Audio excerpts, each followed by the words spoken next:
বাংলাদেশের টালমাটাল পরিস্থিতির মাঝেই জনপ্রিয় অভিনেতার বিচ্ছেদের খবর এখন শিরোনামে। বাংলাদেশের অতি জনপ্রিয় অভিনেতা আরিফিন শুভ তার 9 বছরের দাম্পত্য জীবনের এবার ইতি টানলেন। 2015 সালের 4 ফেব্রুয়ারি আরিফিন শুভ ও কলকাতার মেয়ে অর্পিতার সমাদদাদের বাগদান হয়েছিল। ভালোবেসেই একে অপরের প্রতি বাঁধা পড়েছিলেন তারা, কিন্তু সেই ভালোবাসার মেয়াদ ফুরিয়ে গেল। তবে তাদের দুজনের মধ্যে বন্ধুত্ব অটুট থাকবেন বলে জানিয়েছেন শুভ। আরিফিন শুভ একটি ফেসবুক পোস্টের মাধ্যমেই তাদের দুজনের দাম্পত্য জীবনের বিচ্ছেদের খবরটা তুলে ধরেন। তিনি লেখেন, দেশের এমন পরিস্থিতিতে ব্যক্তিগত কোনো কিছু জানাতে যথেষ্ট দ্বিধা ও সংকট বোধ করছি। তারপরও মনে হলো আপনাদের বিষয়টা জানানোর সময় এসেছে।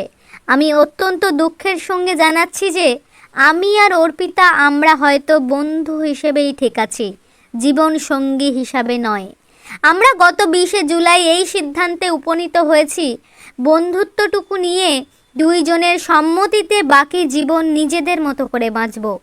অনেক চড়াই উতরাইয়ের পরও অর্পিতা আমার এবং আমার মায়ের জন্য যা করেছেন সেটার জন্য তার প্রতি চিরকৃতজ্ঞ এবং চিরঋণী।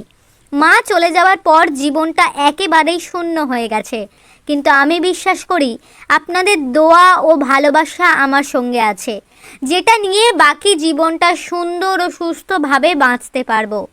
দেশের সাম্প্রতিক ঘটনায় শিক্ষার্থী সহ যারা প্রাণ হারিয়েছেন তাদের বিদেহী আত্মার মাগফিরাত এবং আহতদের দ্রুত সুস্থতা কামনা করছি। সবার জীবনে শান্তি আসুক, দেশেও শান্তি ফিরে আসুক এই কামনায়। বিচ্ছেদ মানেই তা কষ্টকর, তবুও আশা করব তারা তাদের দুজনের মতো করে ভালো থাকবেন।